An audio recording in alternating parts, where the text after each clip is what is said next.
Hello and welcome to Newsclick. Today we have with us Gautam Navlakha, eminent human rights activist who has extensively worked on the issue of militarization. We are going to discuss about one rank, one pension issue. Hello Gautam. What is this entire issue of one rank, one pension? What was the organization of ex-military men demanding from the government? One rank, one pay means that whoever retires from the military gets the same pension as irrespective of the year in which he retires, but having served the same number of years, must get the same pension as the last person who's getting it.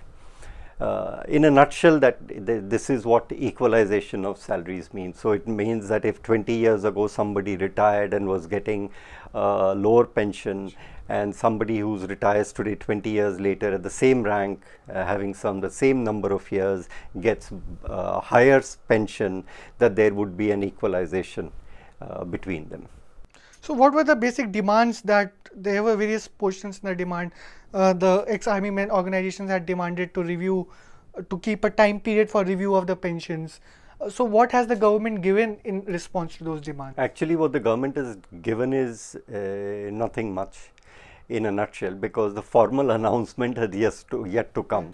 So whatever Mr. Modi may have promised in his speeches, or Mr. Parrikar has assured the servicemen of, ex-servicemen rather, verbally, it must be. It's only when you see the paper which carries the formal announcement, which lists, that people would come to know exactly what has been conceded and what is the implication of it.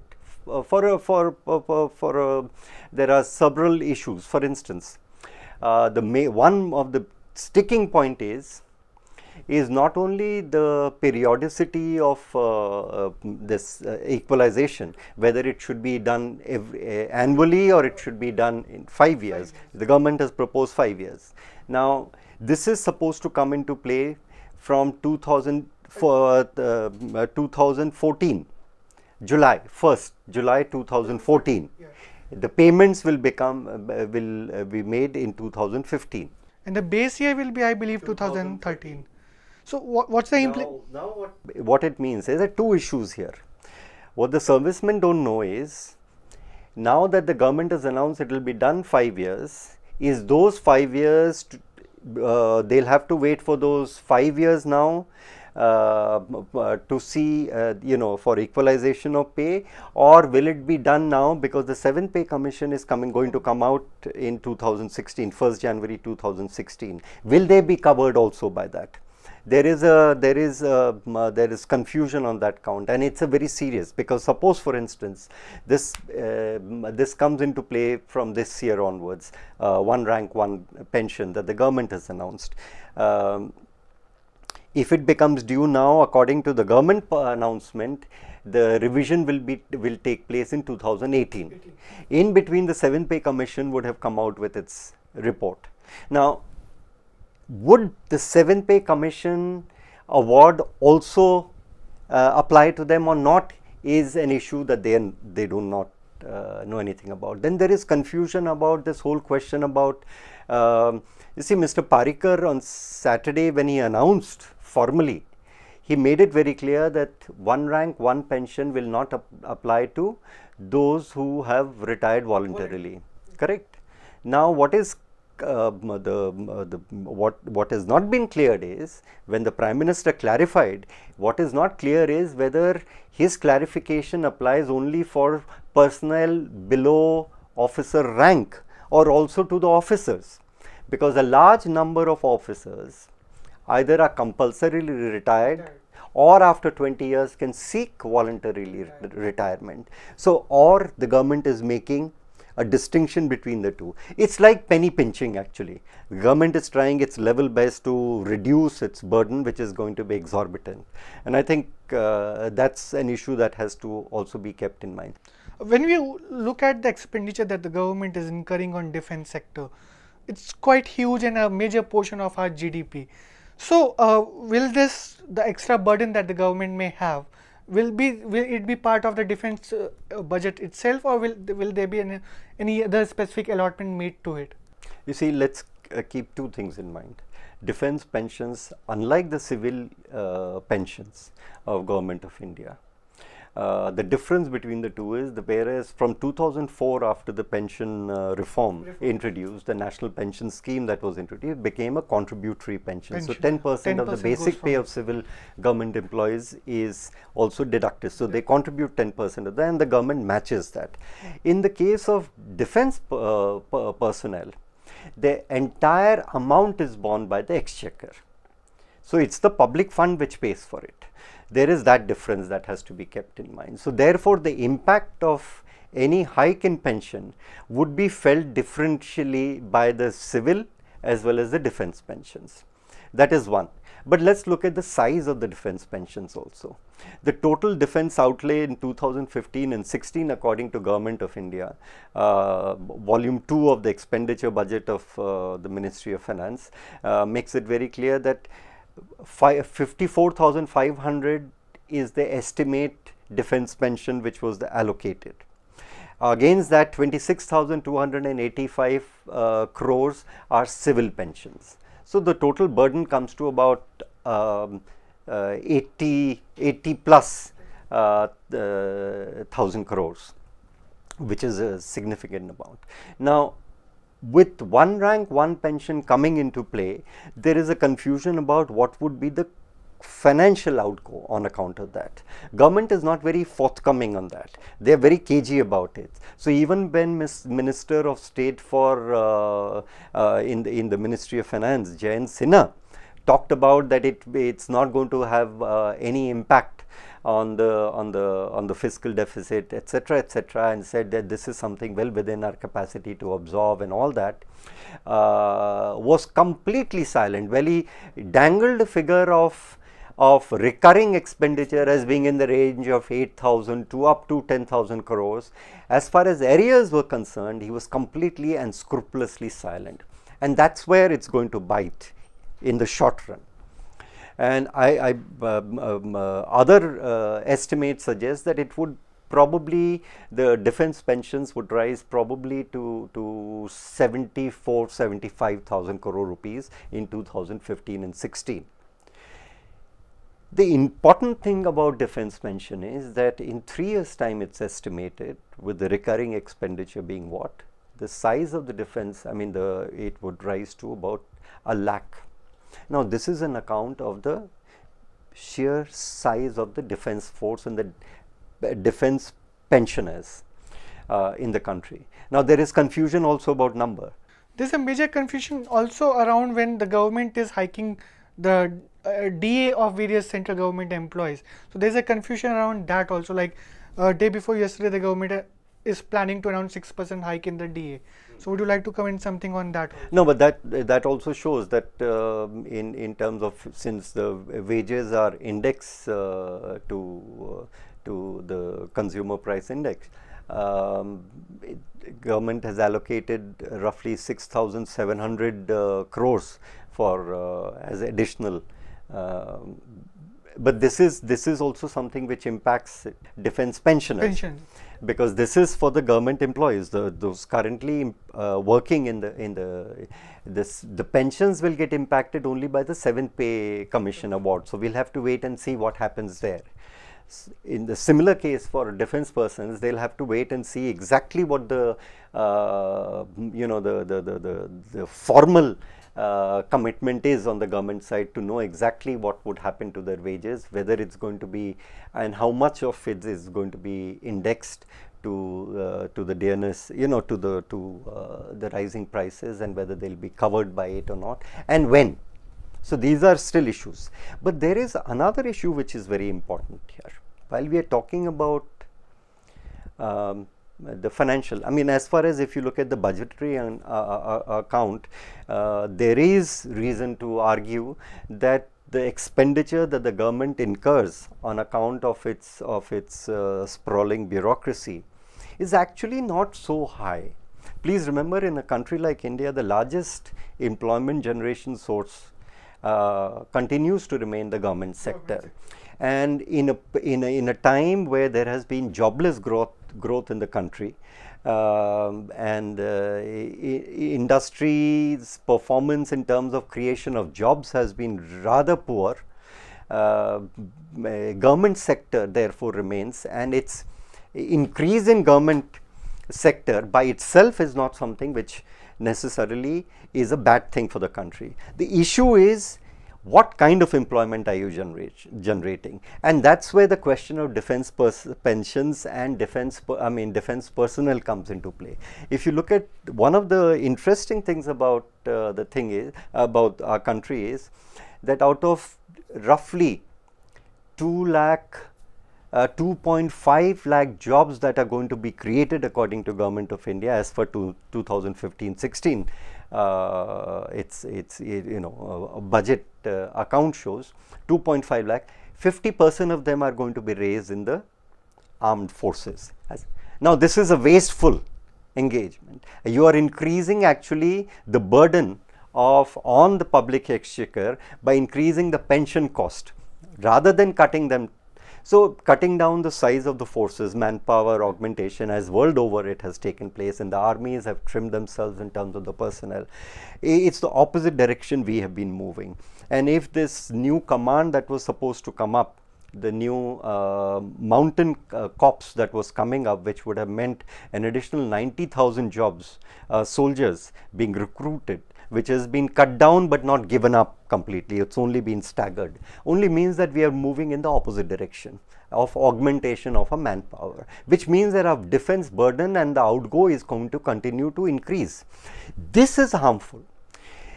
Creation of public sector jobs, it's say education, health, public health engineering, etc., which actually go into creation of public assets and social capital, is very welcome and needed in a country like ours. So in critiquing defense pensions, we must also bring in this dimension, I believe, because it shows you how by diverting scarce resources into wasteful expenditures, we are actually increasing, restricting the resources available for the social sector. Yeah, and when we talk about one rank, one pension for the defense personnel, we also tend to forget the various paramilitary forces, the CISF, the CRPFs, and the police, which has been kept untouched. The police reforms have not been brought in. The bureaucrats may also stand up and demand one rank, one pension. So what do you have to say about that? No, it's very interesting that the central paramilitary forces have been pitching, and they've said that one rank, one pension should also be extended to central paramilitary forces. And their claim is that they are engaged as much in being in the front line of country's defense, because they are the ones who are fighting at home. Now it's a very alarming situation, because fighting at border and defending your borders has something noble associated with, but fighting against your own people is a very ignoble pursuit in itself. So to claim privileges and rank of martyrdom for your personnel who are fighting against your own people actually raises many questions about also the nature of the Indian state in a way. I mean, how the extent of its anti-peopleness, so to say. But there is something that I'd like to bring in also here, which is significant. Two aspects I'd like to draw your attention to, which are very significant. One rank, one pay agitation. A lot of observers have very close observers have pointed out that this is a new kind of a politicization of armed forces that has taken place. Now, per se, politicization of armed forces is not bad if it results in democratization of the armed forces, because that is a serious problem. You see, there is a division between the officers who are at the front rank of the ex-servicemen's association and the personnel below the officer rank who are organized by another organization called I forget the name, but they have another organization of the PBORs. Their demands are slightly different. They point out, for instance, that the officers comprise only 2.5% of the personnel, but corner 10% of the resources. So there is a mismatch between the what they constitute and the kind of resources that they control. Then they point out that there is something called a special allowance that is provided to soldiers when they are on the battlefront, where the soldiers point out that there is, in fact, the soldiers are the ones who are facing the bullet of the enemy. They are the front rank. Yet there is a difference in that allowance which is paid to an officer and to a soldier. He said, we are threatened by the same threat, yet we get different wages. Should there not be an equal wage where your actual situation, I mean an allowance which is related to your to an operation where everybody is the same?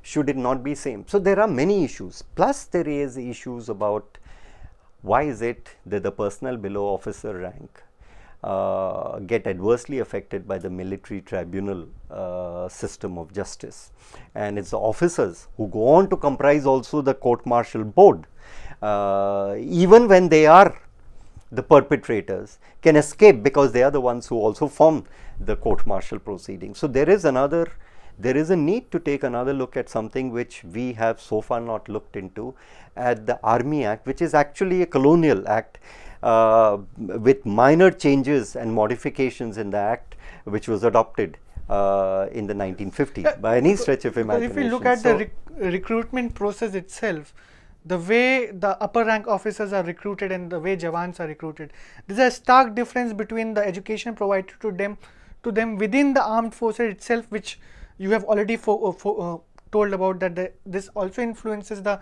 entire process of democratization within the army itself. Since you raised the issue of the recruitment of the soldiers, I would like to actually just bring in something, if you allow me a minute. Yeah. It's very interesting that the Minister of State and Prime Minister's office, Mr. Jitendra Singh, has come out with this fantastic idea of something called a Dogra certificate.